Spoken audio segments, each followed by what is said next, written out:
দুর্দান্ত জয় ম্যাচ জিতল inter Miami, যা দেখে লাইভে এসে রীতিমতো প্রশংসা করলেন লিওনেল মেসি এবং লুইস সুয়ারেজ। বিস্তারিত জানুন ভিডিও জুড়ে। ভানকুভারের বিপক্ষের ম্যাচে খেলেননি লিওনেল মেসি এবং লুইস সুয়ারেজ। শারীরিক অবস্থা বিবেচনা করেই এই ম্যাচে দুজন মাঠে নামেনি।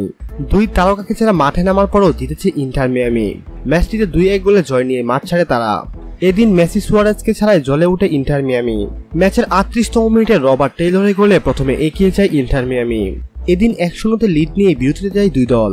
বিরতি থেকে ফিরেই এরপর ম্যাচের 54তম মিনিটে ডি বক্সের ভিতর মেসির মতো কারিকুলাম দেখিয়ে রবার্ট টেইলর বলটি পাস করেন লিয়ান্দ্রো কাম্পানার দিকে এবং কাম্পানা দুর্দান্ত শটে গোল আদায় করেন। ভানকুভারের হয়ে ম্যাচের 72তম মিনিটে পেনাল্টি থেকে একটি গোল করেন গোল্ডো। এতে করে 2-1 গোলে জয় নিশ্চিত হয় ইন্টার মিয়ামির এমন জয়ের দিনে রীতিমতো প্রশংসা করেছেন লিওনেল মেসি। বিশেষ করে রবার্ট টেইলরকে উদ্দেশ্য করে মেসি বলেন, সে অসাধারণ খেলোয়াড়, তার প্রতিভা প্রতিবারই দেখতে পাই। আশা করি রবার্ট টেইলর এবং লিয়ান্দ্রো কাম্পানা প্রতিটি ম্যাচে এভাবে ধারাবাহিক থাকবে এবং ইন্টার মিয়ামির জয়ে সাপোর্ট দিবে। সম্মানিত ভিউয়ার্স, লিওনেল মেসির কথাগুলো নিয়ে যদি আপনার কোনো ব্যক্তিগত মন্তব্য থেকে থাকে তাহলে অবশ্যই আমাদের কমেন্ট বক্সে জানাবেন। পরবর্তী নিউজের আপডেট সবার আগে পেতে এখনই আমাদের চ্যানেলটি সাবস্ক্রাইব করুন।